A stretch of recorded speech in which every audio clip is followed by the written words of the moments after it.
අතිකරු ජනාධිපති ගෝඨාභය රාජපක්ෂ මැතිතුමාගේ වර්ෂ පිරෙන ඒ ජයග්‍රාහී ජනපතිවරණයෙන් පස්සේ අපේ රටේ ආර්ථිකය සාධාරණව යලි ඉදිරියට ගෙන යාම පිළිබඳ අලුත් විශ්වාසයක් රටට ජනිත කරනු ලැබුවා. රටක ආර්ථිකයේ පැවැත්මට දේශපාලන ස්ථාවර භාවය අවශ්‍යයි. විශ්වාසය අවශ්‍යයි. A confidence is necessary among the international community for a country's progress. අපි දැක්කේ ජනාධිපති අගමැති උදේටයි හවසටයි දකින පාලන තන්ත්‍රයක් මහජනයා ප්‍රතික්ෂේප කරලා අසාර්ථක ආර්ථික පසුබිම හැමකට රට පරිවර්තනය කරපු අපේ රටේ පාලන තන්ත්‍රයේ බාර දෙනකොට 7% ආර්ථික සංවර්ධන වේගයකට රට පරිවර්තනය කළ මහින්ද රාජපක්ෂ අග්‍රාමාත්‍යතුමාගේ පාලන තන්ත්‍රයෙන් පස්සේ 2.4ක ආපසු ගමනකට රට බංකොලොත්වාදයට ගෙනාපු පසුගිය පාලන තන්ත්‍රය ජනතාව ප්‍රතික්ෂේප කරලා සෞභාග්‍යයේ දැක්ම මත අනාගතයට ගමන් කරන රටක් පිළිබඳ විශ්වාසය ගෝඨාභය රාජපක්ෂ මැතිතුමාගේ ජනපතිවරණයේ ජයග්‍රහණය පෙන්නුම් කරා. වරම ලැබුවා. ඒ අනුව අපි ප්‍රජාතන්ත්‍රවාදී පාර්ලිමේන්තුවට එතුමා අග්‍රාමාත්‍ය මහින්ද රාජපක්ෂ මැතිතුමා මුදාලා මැතිතුමා හැටියටත් උත්සාහයක් දැරුවා පරණ ණය ගෙවන්න. පරණ පව් සෝදලා දාන්න. ඒ උත්සාහය සඳහා අපි අතිරේක පරිපූර්ණක ඇස්තමේන්තු ඉදිරිපත් කළා. නමුත් අවසාන මොහොතේදී එදා හිටපු විරුද්ධ පක්ෂය මේ දැන් සිටින විරුද්ධ පක්ෂයේ ස්වාමි දරුවෝ උත්සාහ දරුවා අන්තිම වෙලාවේ රට හා පාර්ලිමේන්තුව අවුල් ජාලාවකට පත් කරන්න.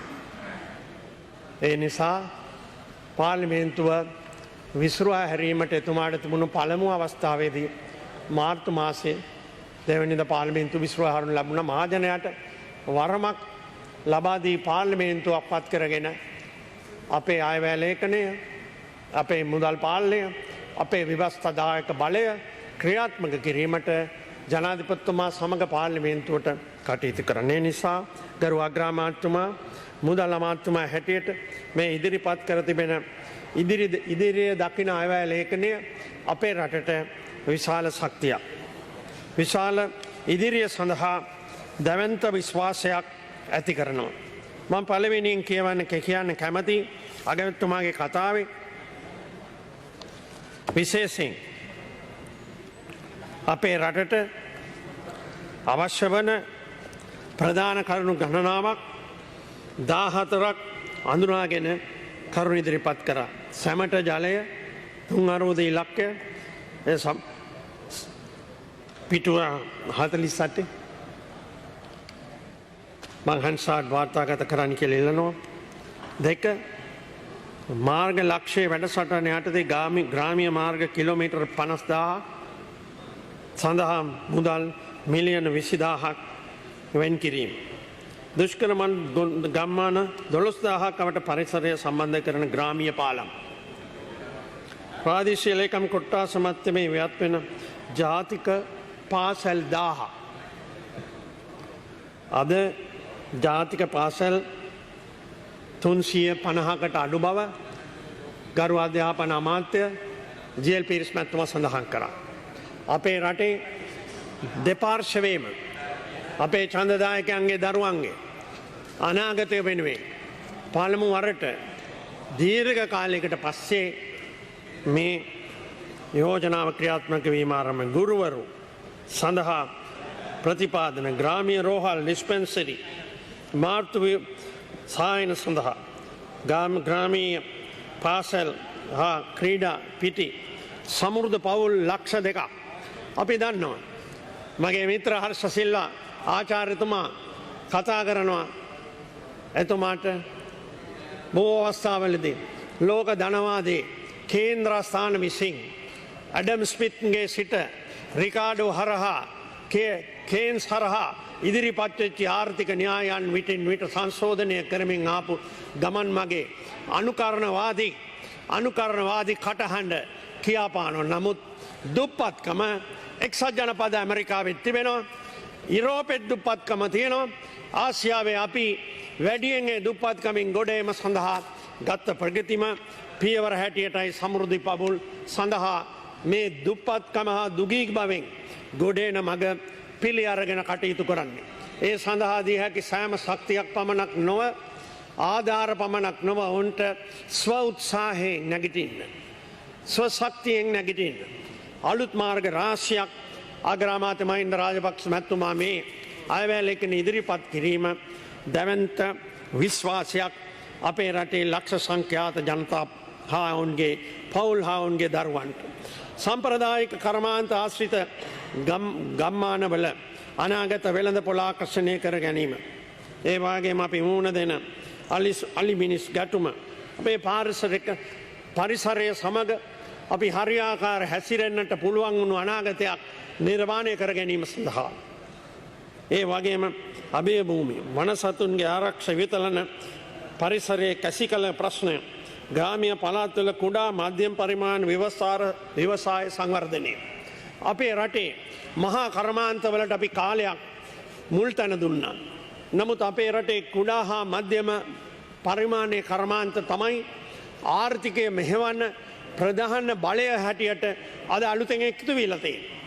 මේ කොටස පිළිබඳව ඔවුනට නිෂ්පාදනය වැඩි කරගන්න සහාය වීම, බැංකු ක්‍රමයෙන් සහාය වීම, නිෂ්පාදන අමුද්‍රව්‍යයන් හරියට ලබා ගැනීම, වෙළඳ පොළ සකසා දීම පුළුවන් ප්‍රමාණයන්ට අපනයනය කර ගැනීමේ අවස්ථාව මෙයින් ලබා දෙනවා. ඒ වගේම විවිධ ප්‍රදේශවලට එවැනි අලුත් යෝජනා රාශියක් ඉදිරිපත් කර තිබෙනවා.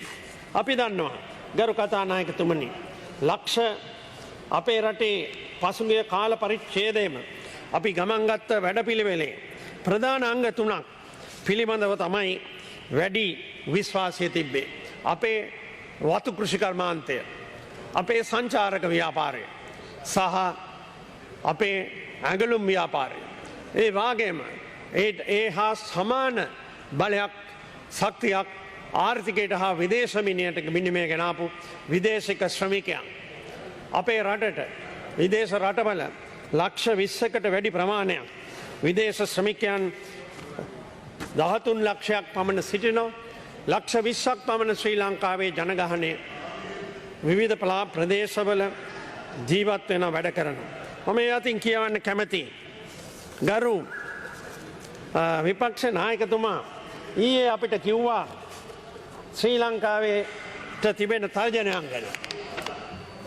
ශ්‍රී ලංකාව මේ වෙනකොට 46250ක් විදේශිකයන් ගෙනල්ලා තියෙනවා 100 රටවල් 126කින්.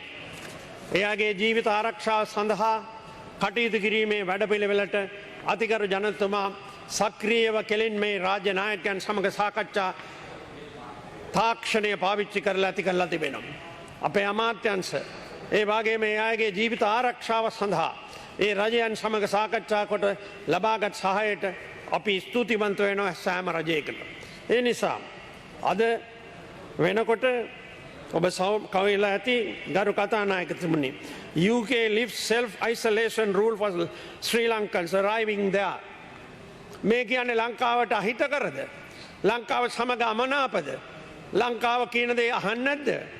මේ ගැන මේ බොරු කඩාකප්පල්කාරී මතයන් පාර්ලිමේන්තු වේදිකාව පාවිච්චි කරමින් ඉදිරිපත් කරමින් රටට ජාතික වශයෙන් අහිත කර දේවල් ප්‍රචාරය කිරීමට විරුද්ධ පක්ෂය මේ අයවැය ලේඛන විවාදය පාවිච්චි කරා.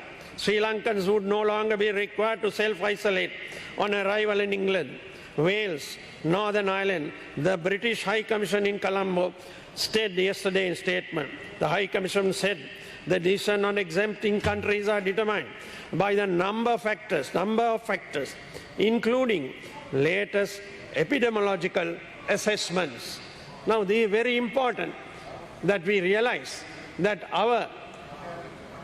what we have progressed, what we have been doing is estimated by these countries, and they have relaxed what Sri Lankans did not enjoy up to now. ඒ වගේම මං කියන්න කැමතියි ගරු කතානායකතුමනි අපේ රට ඊටාම වාසනාවන්ත රටක්. ඒ රටේ වාසනාව ආරක්ෂා කර ගැනීමට COVID-19 වසංගතය පැමිණි අවස්ථාවේදී රජය ගත යුතු පියවරවල් සෑමක් විශේෂයෙන් ලෝක සෞඛ්‍ය සංවිධානයේ සමග එකමුතුවෙන් අනුගමනය කර බව අපි මුදල් ඇමතිතුමා අයවැය ලේඛනයේ ප්‍රකාශ කරා. ඒක සත්‍යයි. ඒ අනුව අතිගරු ජනාධිපතිතුමාගේ රජයට පළවෙනි කාරණය ආවේ එක කරුණු මතු කරමින් සිටින කනගාටුදායක ප්‍රතිපක්ෂයක දේශපාලන අවුලක් නෙවෙයි. පැහැදිලි වැඩපිළිවෙලක් අනුව අපේ වෛද්‍ය ශාස්ත්‍රය, අපේ ආරක්ෂක සේවාවල්, අපේ රාජ්‍ය සේවය ගමේ සිට ඉහළට මෙහෙවන්නට අතිගරු ජනාධිපතිතුමාට පුළුවන් වුණා. මම විශේෂයෙන් සඳහන් කරන්නේ මේ ක්‍රියාදාමයේදී අපේ රට කොවිඩ් වසංගතයේ ප්‍රශ්නයන් හමුවේ දැවැන්ත ලෙස මිනිස් ජීවිතය ආරක්ෂා කළ යුතුය කියන ප්‍රධාන කාර්යයට අතිගරු ජනාධිපතිතුමා මැදිහත් වුණා. සමහර තර්ක විතර්ක තිබුණා වෙන වෙන රටවල් වලින් උදාහරණ ගෙන අයට කියන්න ඕනේ. පළමුව මොකද්ද කියලා ඒ රටවල් නෑ අපේ රටේ ජනාධිපතිතුමා WHO එකත් එක්ක සාකච්ඡා කරලා පළමුව මිනිස් ජීවිතය රකින්න ඕනේ කීයක් අපිට වියදම් වුණත් කමන්නේ. ඒ සඳහා ගත්ත පියවරවල් අපි මේ වෙලාවේ දේශපාලන ભેදයකින් තොරව මුළු රට හරහා උතුරේ සිට දකුණට නැගෙනහිර සිට බටහිරට ගත්තේ පියවරවල් නිසා මහජන ජීවිත ආරක්ෂා වුණා. දෙවෙනි රැල්ල එන්නට පුළුවන්. අපි දන්නවා ලෝකෙ පුරා කොවිඩ් වසංගතය නිසා ඇති වී තිබෙන භයානක තත්ත්වය ඊයේ වෙන විට සමහර රටවල් වල මිලියන අධික ප්‍රමාණයක් ජීවිතක්ෂයට පත් වී තිබෙනවා. මම මේ පිළිබඳ ලේඛනයන් ඉදිරිපත් කරන්නට යන්නේ නැහැ. ඔබතුමාට ඉදිරිපත් කරන්නට කැමති ඒ පිළිබඳ තිබෙන මේ පිළිබඳ ගොදුරු වී තිබෙන මිලියන ගණන් ජනතාවගේ ජන ජීවිතය ලොව පුරා තියෙනවා. හැම ආර්ථිකයක්ම තැති ගණලා තියෙනවා. හැම ආර්ථිකයක්ම කඩා වැටෙමින් තිබෙනවා. විරුද්ධ පක්ෂයේ මොනවා කිව්වත් සෑම ආර්ථිකයක්ම පසු බැහැලා තියෙනවා. Never in the history after the last depression 100 years, almost 100 years ago, this type of situation did not arise. This is a new situation. We will not have a world economy or economies in our country as before the COVID-19. It will be a totally new situation after the post-COVID situation. එනිසා අලුතෙන් හිතන්න ඕනේ. අලුතෙන් අලුත් වැඩපිළිවෙළවල් දියත් වෙන්න ඕනේ. අලුත් ක්‍රියාමාර්ග ගන්න ඕනේ කියලා යථාර්ථය පිළිගැනීමයි සෞභාග්‍යයේ දැක්මේ ඉදිරිපත් කරලා තියෙන කටයුත්ත. ඒ නිසා අපි මේ තුල කර්මාන්ත කඩා වැටෙනකොට ව්‍යාපාර කඩා වැටෙනකොට ණය පහසුකම් වැඩි කරා මේ යෝජනාව අදත් මේ විශාල ධනස්කන්ධයක් අයවැය ලේඛනයේ ඉදිරිපත් කරලා තිබෙනවා.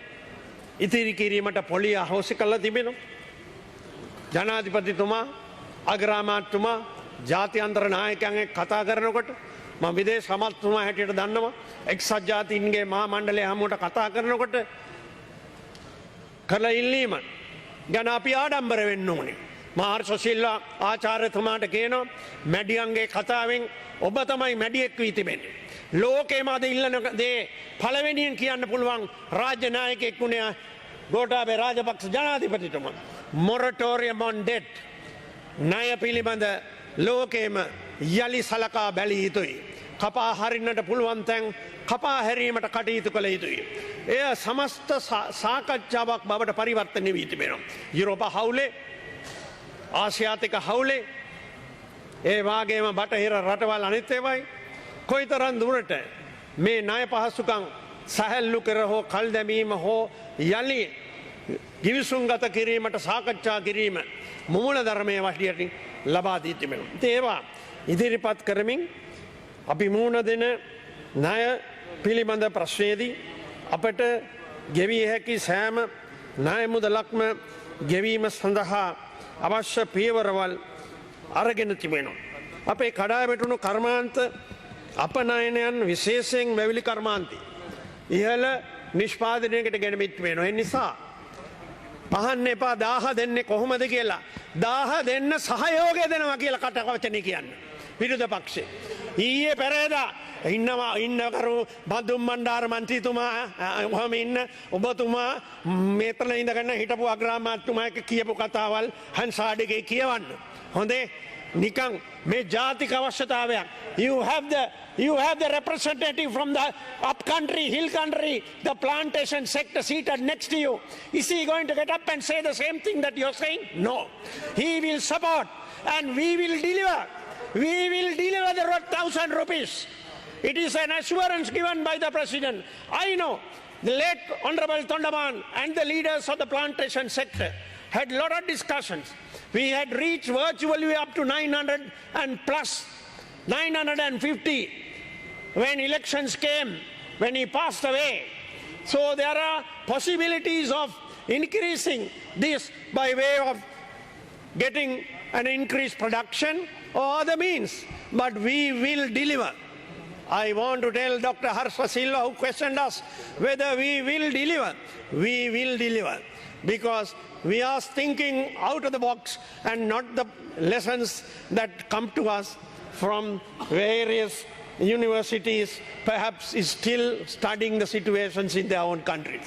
මම මේ ටික විශේෂයෙන් කිව්වේ අපි මේ වගේ යෝජනාවල් රාශියක් ඉදිරිපත් කිරීම නිසා වැවිලි කරේ තේපොල් රබල් අපේ රමේෂ් පත්‍රණ ඇමතිතුමාගේ නායකත්වයෙන් දැවන්ත ඉදිරි පියවරක් රටවල් රාශියකට අපේ අපනයනය වැඩි වී තිබෙනවා. අපි පසුබෑමකට ලක් වෙලා තියෙන අනිත් රටවල් වගේම. ඒ ගැන තර්කයක් නැහැ. නමුත් අපි වැඩි කරම ගනිමින් ඇගලුම් කර්මාන්තය විවිධාකරණයකට පත් කරලා තිබෙනවා. ගොනු විමල් සිරිපාල ඇමතිතුමා කැබිනට් මණ්ඩලයට ඉදිරිපත් කරා ලක්ෂ සංඛ්‍යාත වැඩ කරන ජනතාව රක්ෂාවෙන් අස් වෙලා ගෙදර යනවා කියලා තමුන්නාන්සලා කියපු කතාව අපි පළවෙනියෙන් එවැනිකට අකම්කරු ඇමතුමා හැටියට අපි ත්‍රිපාක්ෂික I have no time please. You have had your time. We can discuss most of the issues outside. I know that you are an intelligent member, but I must say I don't belong to the category of intellectual dishonesty. That I must say. බුද්ධිමතුන්ගේ වංක භාවයේ ගණයට මම අයිති වෙන්නේ නැහැ. හැමදාම එයාව මම විවේචනය කරා. ඒ නිසා මම කියන්න ඕනේ අද බුද්ධිමතුන් හරියට හෘදය සාක්ෂියට කතා කරන නම් කුමක්ද? ගෝඨාභය රාජපක්ෂ ජනාධිපතිතුමාට විරුද්ධ වෙන එක වෙන දෙයක්. මේ රටේ මිනිස් ජීවිත ආරක්ෂා කළ යුතුය. ඔවුන්ට සපයන ඔවුන් කරන රැකියා ආහාර අවම ආදායමන් ලබා දිය යුතුය. ඒ සඳහා වූ අයවැය ලේඛනය වගේම අපේ ආර්ථිකයේ අභ්‍යන්තරයේ එදිනෙදා නිෂ්පාදන සේවාවල් පවත්වාගෙන යා යුතුය. ඒට එකඟ නොවන කුමන න්‍යායික පොත්පත් ඔබට ගේන්නත් පුළුවන් අපිට ගේන්නත් පුළුවන්. නමුත් අර්ථය නම් ප්‍රගතියට ජනතාවගේ ආරක්ෂාව හා ප්‍රගතියට අවිහිරවීමයි. මේ අයවැය ලේඛනයේ අග්‍රාමාත්‍යතුමා ඉදිරිපත් කළ තිබෙනවා. ආයෝජනය කැඳවලා තියෙන කරු කතානායකතුමනි. ආයෝජකයන්ට එන්න පුළුවන්. එන්න බෑ කියලා කවුද කිව්වේ? ඇයි වෙන මිත්‍යාවක් පන යවන්නේ? EU delegation met me in the foreign ministry. Yesterday the leader of the opposition came and read a notice that appeared. But the EU delegation has their own problems. And they understand our problems. We discussed. There are areas that are being resolved. There are areas that they have helped us. They will continue to help us. They gave the assurance, I must say, that they will continue to help us. And on the question of the GSP Plus, the assurances were given. There are other matters that we are trying to resolve.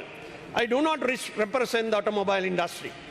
I must say, the automobile industry is one area that has been affected. But do we immediately need the automobiles, or do we immediately need investment? All the investment concessions have been granted for us to restart or reinvest in new areas. Technology, IT, that will cut down our unnecessary expenditures of our country, from the government sector to the private sector. The wasteful expenditure will be reduced because of the IT sector and the new investment that will come. The new technology, which has been mentioned before, අපේ සූර්ය බලය ආලෝකයේ තිබෙන රටක සූර්ය බලයට තිබෙන විශේෂ තැන ලබා දීමට මේ අයවැලේක ඉදිරිපත් කළා. ඒ ඔබ විරුද්ධ වෙන්නේ. අපේ රටේ වෙනත් LNG වගේ නිෂ්පාදන බල ශක්තිය නිෂ්පාදනය කිරීමට විදුලි බලය නිෂ්පාදනය කිරීමට භාවිතා කිරීමට ඉදිරිපත් කර තිබෙනවා. ඇයි ඔබ විරුද්ධ වෙන්නේ? ඊට වඩා ඔබේ මිත්‍රයෝ හැම ආණ්ඩුවක්ම සමහර විට රබට ගත්ත මිත්‍රයෝ ඩීසල් වලින් විදුලි බලය නිෂ්පාදනය කරන්න විශාල මුදලක් වියදම් කරන අපරාධය අඩු කර ගැනීමට අපේ විදුලි බල ඇමතිතුමා අදහස් රාශියක් යෝජනා කරලා ආග්‍රාමාත්‍යතුමා අපි පතනවා සෞභාගයේ දැක්මේ ජනාධිපතිතුමාට සූර්ය ලෝකයෙන් අලුත් විදුලි බලය නිෂ්පාදනය කරන ගම් 10,000ක්වත් ඇති වේවා. මේ රටේ හැම ග්‍රාම සේවක කොට්ටාසයකටම මේ වැඩපිළිවෙල ගෙන යන්න පුළුවන් ලෙස ඉන්දියාව සමග සාකච්ඡා කොට මූල්‍ය ප්‍රතිපාදන ලබාගෙන තිබෙනවා. චීනයේ සමග සාකච්ඡා කරලා විශාල යෝජනා ක්‍රම රාශියක් කන්න වෙනවා. අපේ වාරිමාර්ග ඇමතුමා සමල් රාජපක්ෂ මැතිතුමා ඉන්නවා. ජලය අවශ්‍යයි, ගොවිතැන අවශ්‍යයි. ආහාර අතින් ස්වයංපෝෂිත ලංකාවක් ගොඩනැගීමට පුළුවන්. එය ඉෂ්ට කිරීම සඳහා වූ කාර්ය ජය ගැනීමටයි මේ අයවැල් ඒක ඉදිරිපත් කරලා තියෙන්නේ. ඉතින් කතානායකතුමනි, මම හිතනවා අපිට විදේශ මුදල් නැහැ කියපු අයට මම කියන්න ඕනේ, අපිට විදේශ මුදල් ආයෝජනය ගෙන්වා ගැනීමට සම්ප්‍රදායික ණය ක්‍රම තියෙනවා. සම්ප්‍රදායික ආධාර තියෙනවා. නමුත් අලුත් ලෝකයක් සමග අපි ගමන් කරනවා. It is a totally different world. Various investments come under bonds, maybe under different monetary instruments that we can renegotiate, create. Let us put our minds together. මේ රටට අවශ්‍ය දේ අනාගතයයි. අපේ අලුත් පරම්පරාව බලන් ඉන්න එකයි. ඒ හැම ලක්ෂයකටම ලක්ෂ දෙකකටම පාසල් පිටවන හැම දරුවෙක්ටම තාක්ෂණ දැනුව ලබාගත හැකි යෝජනාව ගරු අග්‍රාමාත්‍යතුමා ඉදිරිපත් කළා තියෙනවා. ඇයි අපි විරුද්ධ වෙදයකට? අපි විරුද්ධ වෙන්න එපා. දහස් ගණන් දරුවෝ පාසල් හැර යනවා අනාගතය බලාගෙන. ඒ අනාගතයට පුහුණුවක් නිෂ්පාදනයට සම්බන්ධ කොට නිෂ්පාදනය වැඩි කිරීම. අවසානයේ ජාතික ආර්ථිකයේ නිෂ්පාදනය වැඩි කොට ඔවුන්ට අලුත් මාර්ගයක් ඇතිකර ගැනීමේ අවස්ථාවට අපි පිවිසන නිසා මගේ කාලය ඉවසන අවසන් වෙන නිසා මම දීර්ඝව කතා කරන්න යන්නේ නැහැ. We also address in this budget ඉදිරි දැක්ම the climate change has been recognized. This is an issue that is going right across the world. Climate change cannot be ignored. ඒකට තිබෙන මාර්ග අපි පරිසරය ආරක්ෂා කර ගැනීමයි. පරිසරයේ අලුත් ජීව වායුවන් අලුතෙන් පරිසරයට එකතු කරන්න, හානිකර වායුවන් ඉවත් කිරීමේ කාර්යයට අපේ මුහුදු කරේ උෂ්ණත්වය වැඩි වෙමින් තිබෙනවා. මේවා ගැන ගරු අග්‍රාමාත්‍යතුමා මේ අයවැල් ලේඛනය ඉදිරිපත් කිරීම ඉදිරිය සංවර්ධනයේ පමණක් නොව අලුත් මගක ඉදිරියක් පිළිබඳ දැන් සාකච්ඡා වෙන විෂය අපට විතරක් සීමා කරගන්නේ නැතුව ලෝකයේ සමග ඇති වී තිබෙන මේ සාකච්ඡාවේ එවැනි ක්‍රියාවක් ඇති කළ හැකි රටක් බවට ලංකාව පත් වෙනවා. අපි බාර ගන්නකොට මම කිව්වා තමුන්නාන්සලා බාර දීලා ගියපු රටේ අද the global slowdown is about 5.2%. අපි තාම යෙදී තිබෙනවා positive growth for which parliament must support. මුදල් පිළිබඳ බයක් දක්වනවා, ඒක ඇත්ත. නමුත් මුදල් අවශ්‍ය වෙනවා මේ කාර්යභාරය ඉස්සරහට ගෙනියන්න. අපේ ව්‍යාපාරික ප්‍රජාව ශක්තිමත් වෙලා විශ්වාසයෙන් ආර්ථිකයේ හවුල්කරුවන් වෙන්න ඕනේ. අපේ වැඩ කරන ජනතාව විශ්වාසයෙන් හවුල්කරුවන් විය යුතුයි. අපේ ගොවි ජනතාව තමන්ගේ නිෂ්පාදනයන් අලෙවි කර ගැනීම පමණක් නොව නිෂ්පාදනය කරගන්න අවශ්‍ය රුකුල් පෝර සානාධාරය විවිධ ගොවි නිෂ්පාදනයන් ඉහළ මිලක් ලබා දී තිබෙනවා. ගරු කතානායකතුමනි, ඔබතුමා කෘෂිකර්ම අමාත්‍යතුමා හැටියට හොඳින් දන්නවා හිටියේ. අපේ නිෂ්පාදනයත් එහි අවසාන අලවියත් අතර 38% පමණ නාස්ති වෙනවා. අපි ආධාර කරනවා, ගොවියා නිෂ්පාදනය කරනවා. ඒක ආරක්ෂා කර ගැත හැකි විධික්‍රම ගැන අලුත් යෝජනා රාශියකට රුපියල් බිලියන ගණනාවක් වෙන් කරලා තිබෙනවා. මේ ප්‍රශ්නයට අපි මැදිහත් වුණොත් අපේ ගොවි ජනතාවට ලැබෙන අලුත් ආදායම් පමණක් නොව ලෝකයට අපනයනය කළ හැකි අලුත් දොරටුවක්ද විවෘත වෙනවා අදට වැඩිය විශාල ලෙස. ඒ නිසා මම ඔබතුමාගෙන් ඉල්ලා සිටින්නේ මේ අය අපි විරුද්ධ පක්ෂයක් වුණාම විවේචනය කිරීම සාධාරණයි. අපි කරන විවේචනය විරුද්ධ පක්ෂේ පිළිගත හැකි විවේචනයක් කරනවා නම් ඉතාම හොඳයි. මගේ මිත්‍රාශ සිල මැතිතුමා අපි නිතරම කතා කරනවා. නමුත් ඔබතුමාලට මතකනේ මහා බැංකුවට කළ හදිය අපි කරපු විවේචනය කරපු අපේ මන්ත්‍රීලව අරන් ගියා ඇතුළට දැම්මා. අපේ හිටපු රාජ්‍ය නිලධාරීන් අරන් ගියා ඇතුළට දැම්මා. බොරු නීතියක් හැදුවා, ගැසට් එකක් හදලා අරන් ගියපු දඩයම අපි කාවත් දඩයම් කරන්නේ නැහැ. ඉතා පැහැදිලිව කියනවා වැරදි කරොත් ගෙදර යන්න ඕනේ. ඒක ඇත්ත. ඒක ජනාධිපතිතුමා කියනවා වැරදි කරලා වැඩ කරන්නේ නැත්නම් අපිට එහෙම රාජ්‍ය සේවයක් හෝ වෙන සේවයක් තියාගන්න බෑ. පුද්ගලික සමාගමක් නම් සාර්ථකත්වය පෙන්눔 කරන්නේ වැඩ කරන්න මත. වැඩ නොකර අපිට ඒක කරන්න බෑ.